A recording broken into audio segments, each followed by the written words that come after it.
In the rolling farmland of Wisconsin, in the quiet town of Oak Grove, a boy was born on November 25th, 1870, who would one day be known by millions as Blessed Solanus Casey. His name at birth was Bernard Francis Casey, and he was the sixth of 16 children in a devout Irish immigrant family. The Caseys were poor in material goods, but they were rich in faith. Their home was built on discipline, prayer, and a deep sense of God's presence in the ordinary rhythm of life. From an early age, Bernard was shaped by the struggle and sacrifice of rural life. His parents, Bernard James and Ellen Casey, taught their children to work hard, be honest, and most of all, trust in God. They prayed the rosary daily, observed Sunday with deep reverence, and taught their children to see the hand of Providence in every success and trial. The seeds of sanctity were planted early in young Bernard's heart, but no one could have predicted how far those seeds would grow. By the time he was a teenager, Bernard had a reputation for being kind, quiet, and helpful. He was deeply sensitive, always eager to ease another's burden. He was also deeply troubled by the injustice he saw around him. One story that left a deep impression on him was witnessing a drunken man beat his wife. Bernard was horrified, and something stirred in his soul. He would later say that it was this event that first made him consider the priesthood. But Bernard's path would not be easy. His family was too poor to offer him much in the way of formal education. He worked as a logger, a hospital orderly, a prison guard, and a streetcar operator. He did whatever was needed to support himself and his family. Yet through it all, the call of God never left him. Even when he failed in school, even when others said he wasn't smart enough to become a priest, he pressed on. He believed that if God had placed the desire in his heart, God would make a way. In 1891, at the age of 21, Bernard entered St. Francis de Sales Seminary near Milwaukee. There, he faced one of his greatest trials. Because all instruction was given in Latin and German languages he barely understood, he struggled tremendously. Though he had a deep desire to serve, his academic performance fell short. After years of struggle, he was told that he could not be ordained as a diocesan priest. Instead, he was advised to consider a religious order where perhaps his lack of academic strength might be overlooked in favor of other gifts. It was a heartbreaking moment. Most people would have given up. But Bernard wasn't most people. He turned to prayer, as he always did. And in that silence, God spoke. He discovered the Capuchin Franciscans, a branch of the Franciscan order known for their simplicity and deep devotion to Christ. Bernard applied and was accepted. And in 1897, he received the habit of the Capuchins and took the name Solanus, after Saint Francis Solanus, a 17th century missionary known for his holiness and love of music. Solanus Casey would never be allowed to hear confessions or preach doctrinal sermons. The Church, due to his academic limitations, ordained him as a simplex priest, meaning he could say Mass but not perform some other priestly duties. To some, this might have seemed like a demotion, but to Solanus, it was the beginning of a hidden path to holiness. He was assigned to the humble role of porter or doorkeeper at the Capuchin Friary in Detroit. It was a job no one envied. He was tasked with greeting visitors, answering the door, and doing menial chores. But Solanus embraced the assignment as a sacred calling. At the door of that friary, he began to encounter souls in need, and through his quiet faith, thousands would come to know the healing love of Christ. The door of the Capuchin Friary on Mount Elliott Street in Detroit was just like any other. A humble wooden entrance that opened into a simple Franciscan monastery. But for those who passed through that door, seeking help, healing, or just a listening ear, it became a portal to grace. And standing there day after day was a priest the world had mostly overlooked, Father Solanus Casey. As the porter, Solanus was expected to answer the bell, direct visitors, and keep things orderly. But what he gave was something far greater. He gave attention. He gave kindness. He gave prayer. He greeted each person as if Christ himself were at the door. Whether it was a poor mother desperate to feed her children, a man with a terminal illness, or someone just seeking peace, Solanus welcomed them with the same gentle compassion. He never offered grand speeches. He didn't attempt to dazzle anyone with theological depth. He simply listened. And in that listening, he often said the most important words anyone could hear. Let us thank God ahead of time. This simple phrase became his trademark, a radical act of trust in divine providence. Solanus believed that God was always working, even when we couldn't see it. He believed in giving thanks not after the miracle, but before it, because faith meant trusting that the miracle was already on its way. Before long, word began to spread. People from all over Detroit, and eventually far beyond, began to come to the friary not to meet a famous preacher, but to talk to the doorkeeper. Solanus never claimed to heal anyone. He always pointed to Christ, to the intercession of the Blessed Mother, or to the saints. Yet healings did occur. Physical, emotional, spiritual, people found relief in his prayers. There were countless stories. A young boy who couldn't walk was carried in by his parents and left the friary on his own feet. A woman with cancer returned weeks later with a clean bill of health. Broken marriages found restoration. Addicts found freedom. Skeptics found faith. People came for help and left changed, not by flashy displays of power, but by the quiet holiness of a man who had surrendered himself completely to God's will. Despite his growing reputation, Solanus remained the same. He kept his vows of poverty with joy. He often gave away his own lunch to the hungry. When given money for mass intentions, he passed it to the poor. He played the violin badly but enthusiastically. He loved children and had a deep affection for animals, especially birds. He would spend hours in prayer, often kneeling in front of the Blessed Sacrament long into the night. His simplicity was a challenge to the world's idea of greatness. In an age obsessed with titles and power, Solanus showed that true greatness is found in humility. He never sought the spotlight, yet his light shone so brightly that it could not be hidden. People began to call him the Holy Doorkeeper, and the title fit not because he opened doors made of wood, but because he opened the doors of people's hearts to the healing love of God. As the years passed in Detroit, Father Solanus began to draw more and more attention, not for his eloquent homilies or powerful sermons, but for his listening ear and quiet intercessions. People began to notice something remarkable. Those who sought his prayers would often return with stories of healing, both physical and spiritual. It was never Solanus who claimed to have healing power. It was always Christ working through the intercession of saints and the faith of the individual. But it was undeniable. Miracles began to follow this humble friar wherever he was stationed. It began with the small things. A woman would come in with a feverish child, desperate and afraid. Solanus would pray with her, hand her a blessing card with a message of hope, and offer a gentle, "Have faith. God will provide." Days later, the fever would break and the child would recover. A man would come in facing job loss or eviction. Father Solanus would simply take his hands, pray, and assure him with the words, "Thank God ahead of time." Somehow, help would arrive, sometimes at the last minute, sometimes in surprising ways. But it arrived. Word began to spread across the city.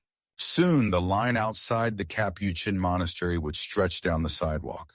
The sick, the broken-hearted, the jobless, the hopeless people of every background came to see the doorkeeper. And Father Solanus never turned anyone away.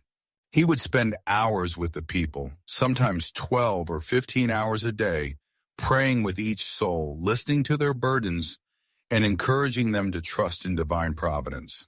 But these were not just rumors or exaggerations.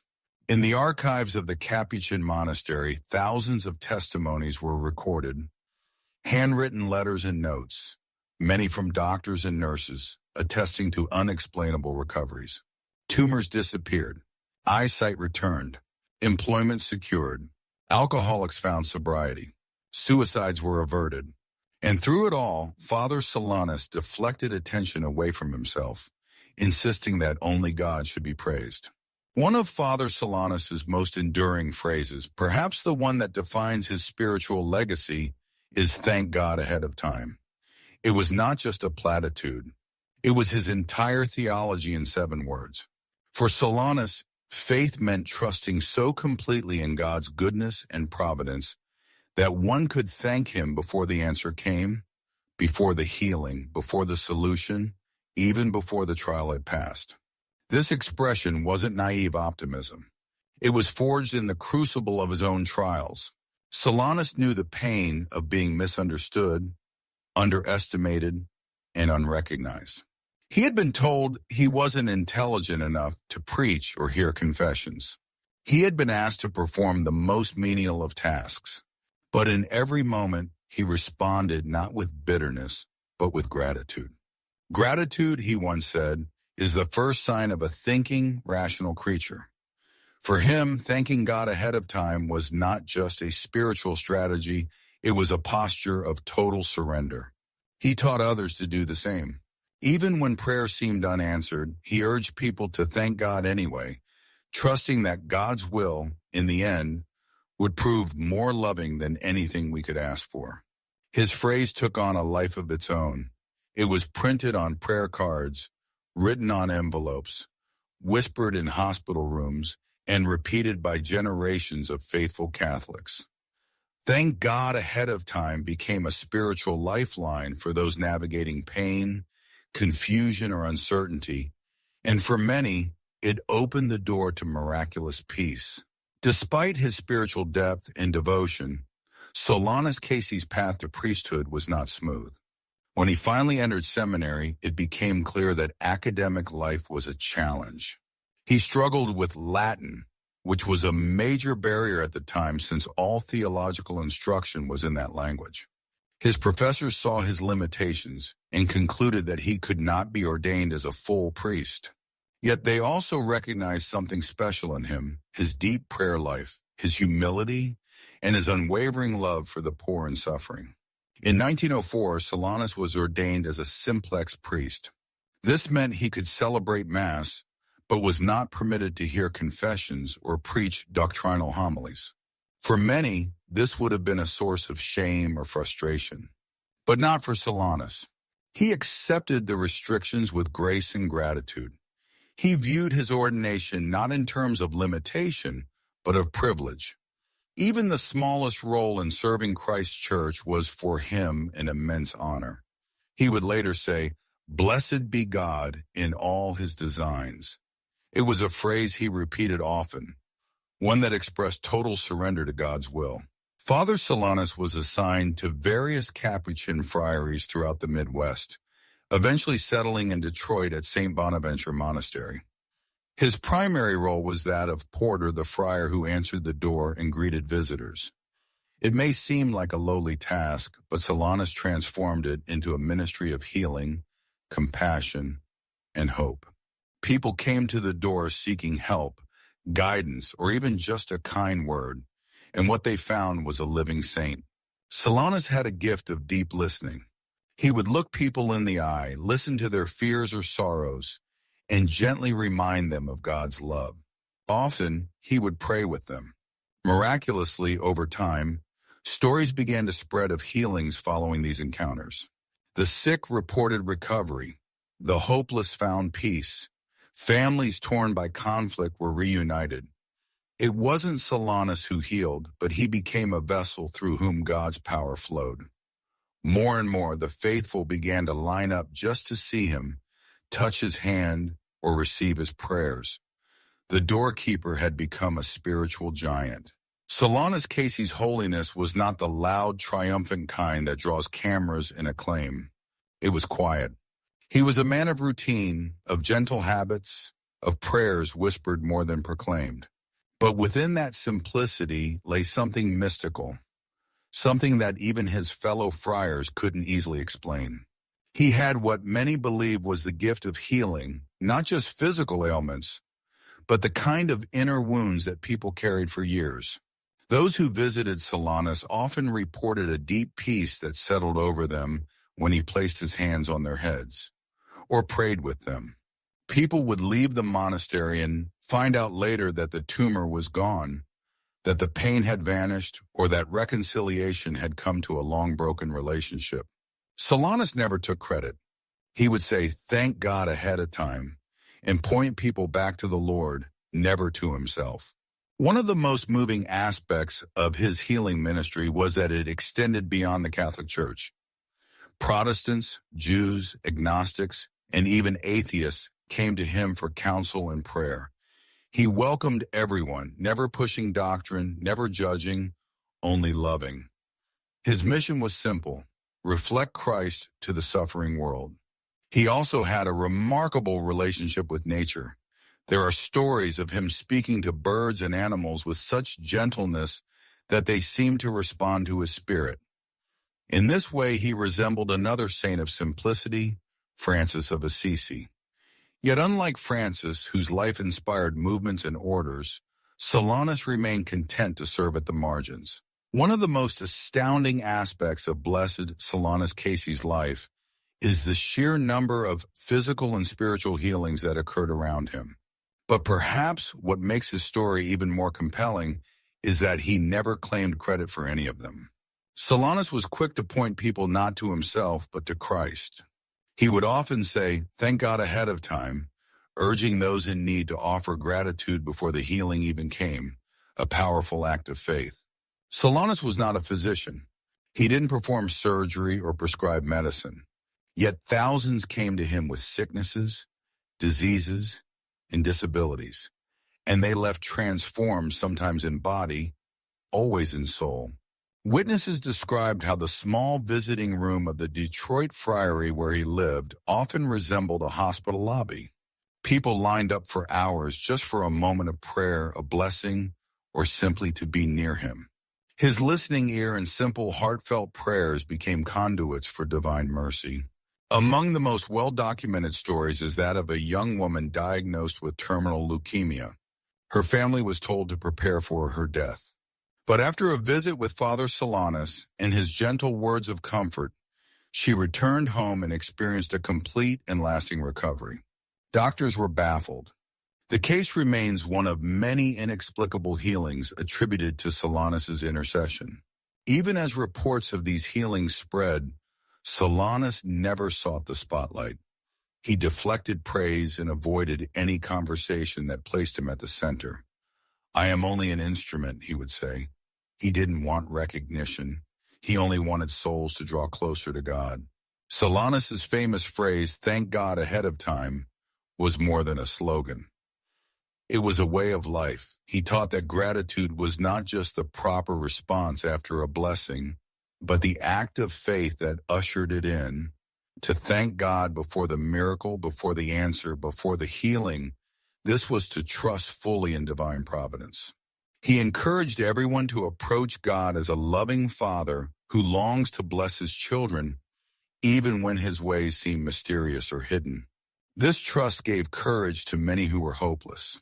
People facing terminal illness, financial ruin, or broken families left their time with Solanus filled not with despair, but peace. Why? Because they were reminded that God was still at work. Solanus practiced this gratitude even in his own suffering. Late in life, he developed a painful skin disease, erysipelas, that left him weak and disfigured. Despite the discomfort, he remained cheerful and offered his pain in union with Christ's suffering. He never complained. He thanked God ahead of time, believing that even pain could be a gift if united to God's plan. This radical gratitude touched the hearts of thousands. His philosophy inspired people to view suffering not as punishment, but as a mystery in which God could be found and glorified. To this day, many Catholics continue to write the phrase "thank God ahead of time" in their journals, prayers, or even on sticky notes on their mirrors, reminders of Solanus's legacy of trust. Perhaps one of the most remarkable aspects of Solanus Casey's ministry was the sheer volume of reported physical and spiritual healings that occurred after his prayers. Though he always insisted that healing came from God alone and never from him, his intercessory prayers were often followed by extraordinary results. There are records of individuals being cured of terminal illnesses after meeting with Solanus. Parents brought their sick children, couples came asking for help with infertility, and others came simply seeking peace from psychological distress or grief. Over and over, people walked away from those encounters transformed. One well-known case involved a young woman who was completely deaf. After visiting a Solanus and receiving a blessing, she reportedly regained her hearing. Another involved a man suffering from tuberculosis who, after Solanus's prayers, experienced a complete and unexplainable recovery, confirmed later by doctors. Hundreds of such testimonies began to circulate. Word of Solanus' extraordinary intercession spread rapidly, and before long, people were traveling from all over the country just to spend a few minutes with him. But Solanus was always clear. He was simply a conduit for God's will. He discouraged placing focus on him and instead redirected people to faith, prayer, and trust in divine providence. Thank God ahead of time, he would often say, not as a cliche, but as a radical statement of faith, thanking God for answers not yet received, believing that his will was always good. Though known for his spiritual gifts, Solanus's outward life remained utterly simple. He lived as a true Capuchin, wearing the coarse brown habit, going barefoot when possible, and eating plain food. He never sought material possessions or personal comfort. His cell was sparsely furnished, just a bed, a crucifix, a few books, and his violin. Solanus found joy in small things. He loved to play Irish folk music on his violin during recreation time with the brothers. He would tend to the monastery's gardens or help in the kitchen with the same devotion he showed in prayer. His humility was not a performance, it was the core of his being. He genuinely saw himself as unworthy of any praise or recognition. Even when visitors began to shower him with gifts or admiration, he deflected it all. He would often accept a gift only to give it away to someone who needed it more. Many times he was seen giving his coat or shoes to the poor, choosing to go without rather than see someone else suffer. To him, poverty was not a burden, but a doorway to greater dependence on God. Among the few pleasures Solanus allowed himself was playing the violin. Though he had no formal training, he would play simple melodies, often Irish tunes or religious hymns. Fellow friars recalled that during community recreation, Solanus would pull out his violin and fill the room with music that felt prayerful, even mystical. He played not to perform, but to perform, but to lift spirit. Music, he believed, was a gift from God meant to inspire the soul. He often said that music was like prayer. It came from the heart and reached toward heaven. This gift became another way he ministered, especially to the sick or discouraged. If he saw someone in sorrow, he might simply pick up his violin and begin to play, letting the music speak where words could not. To many, these moments were unforgettable. His violin became part of his ministry, a tool not of entertainment, but of healing. In fact, some of his most profound pastoral moments happened not during official meetings or blessings, but in these brief sessions of shared joy and melody. Even in his later years, Blessed Solanus Casey's joyful spirit remained unshaken. One of the ways this joy manifested was through his deep love for music. He was known for playing the violin, though not always skillfully. His playing was heartfelt. Visitors often recalled the charming sight of Solanus attempting to coax melodies from his well-worn instrument, offering his humble talent as a prayer of praise. He once told a visitor, "God gave me a beautiful violin, but he didn't teach me how to play it very well." Yet, for those who listened, it wasn't about musical perfection, it was about the heart behind it. His music lifted the spirits of the sick and sorrowful. Just as he opened the doors of the monastery with a smile, he opened hearts with his songs. Even the friars who sometimes winced at his playing would acknowledge that something holy flowed through his strings. He played with childlike sincerity, an embodiment of the gospel's invitation to become like little children in our faith. Though Solanus never delivered public sermons like some of his Capuchin peers, his handwritten letters became a treasured ministry of their own.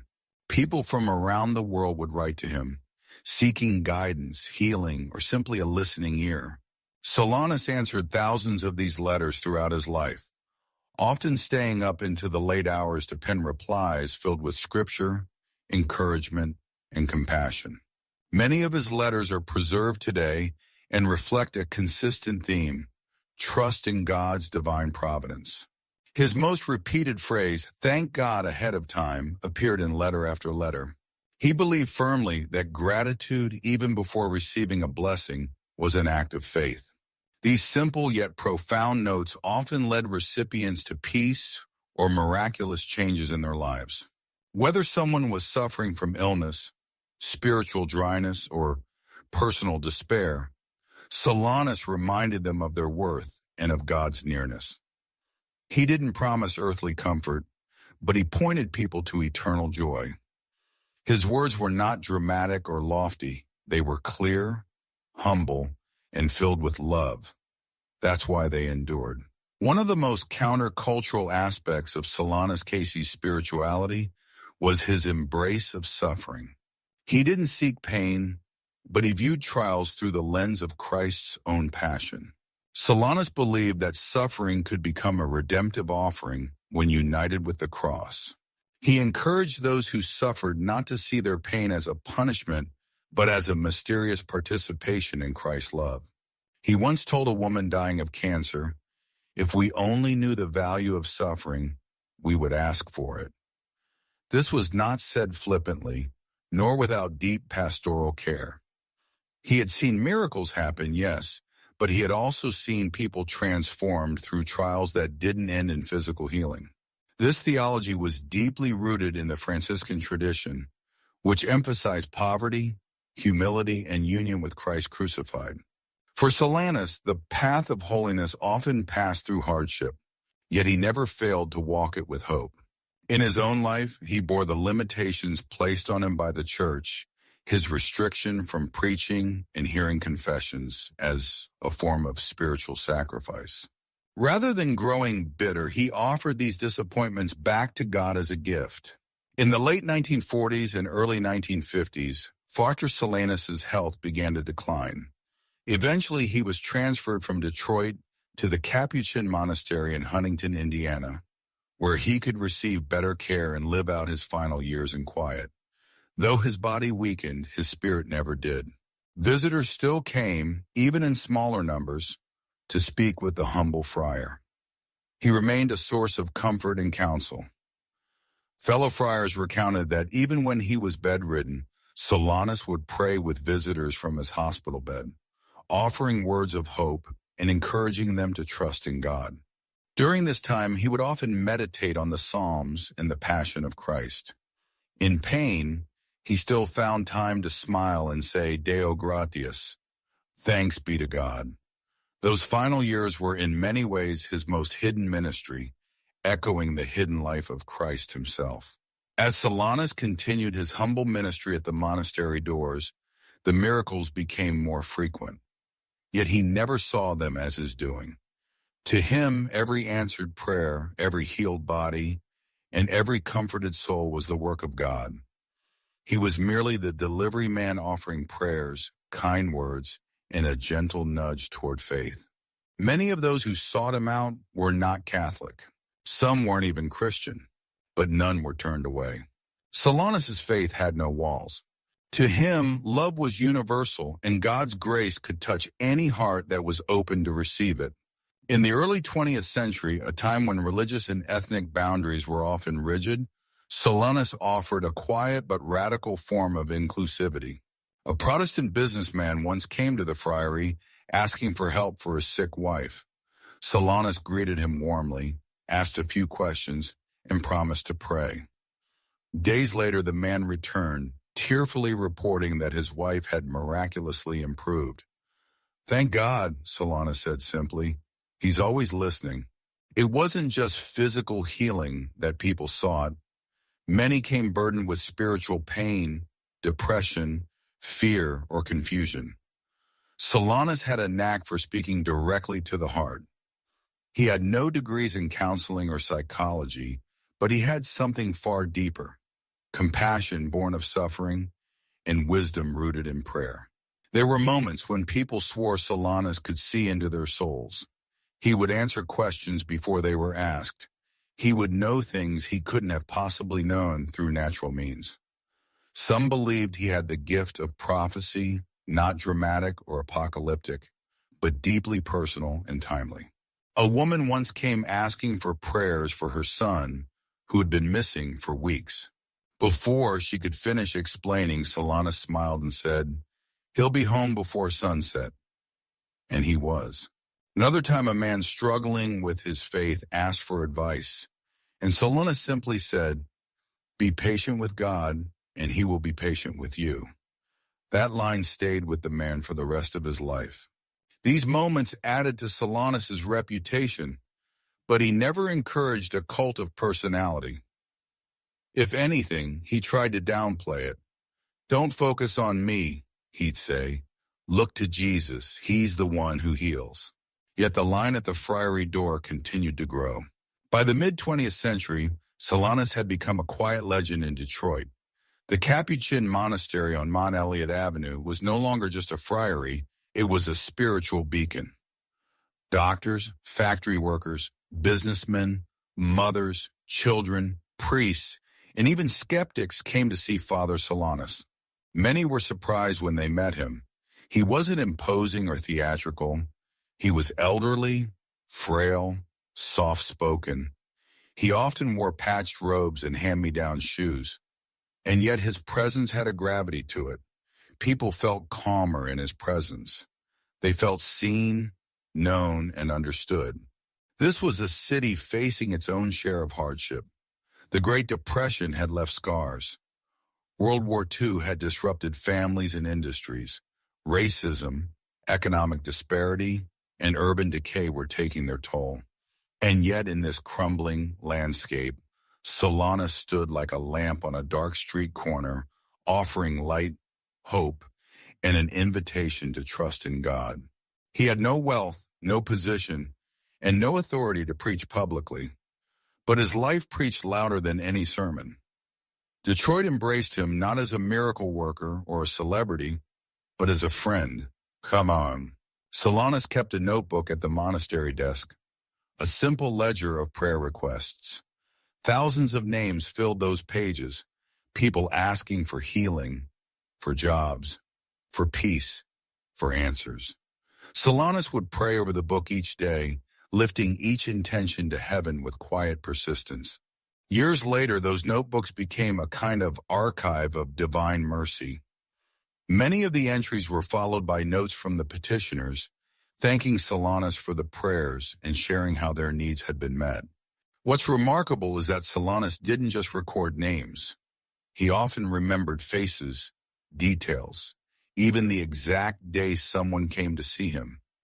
He treated each person as if they were the only one in the world, because to him, that's how God sees us, not as a crowd, but as individuals deeply loved and intimately known. And that was the story of Blessed Solanus Casey, the humble doorkeeper who became a channel of God's healing for thousands. In a world chasing titles, fame, and power, Solanus chose the path of quiet service. He didn't perform grand sermons or lead high councils. He simply greeted people at the door, listened with love, and pointed them toward God. His life reminds us that holiness isn't about how high we rise, but how deeply we love, how faithfully we serve, and how willing we are to suffer for the sake of others. If Solanus Casey, an unassuming friar with a stutter and a broom, could become a saint in waiting, maybe there's hope for the rest of us too. Thank you for watching this journey on the Southern Gospel Channel. If you felt inspired by Solanus' story, please leave a comment, share the video, and consider subscribing for more powerful stories of faith, sacrifice, and redemption. Until next time, stay rooted, stay faithful, and may God bless you abundantly.